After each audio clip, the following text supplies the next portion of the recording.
Welcome to Insta சுவை channel.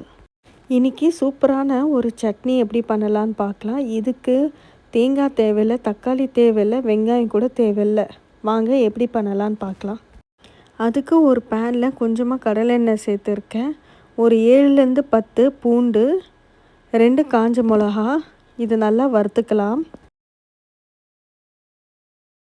கொஞ்சமாக புளி, இது எல்லாம் நல்லா வறுத்துக்கலாம்.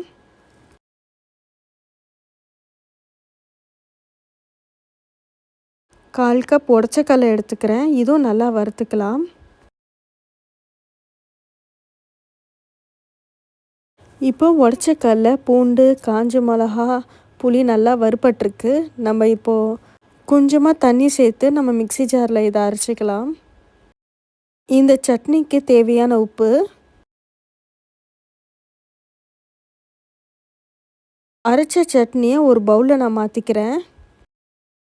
கடைசியாக இந்த சட்னி நம்ம தாளிச்சிக்கலாம். அதுக்கு ஒரு கடாயில் கொஞ்சமாக எண்ணெய், கடுகு, சீரகம், காஞ்ச மிளகா, கருவேப்பிலை சேர்த்து தாளிச்சிக்கலாம்.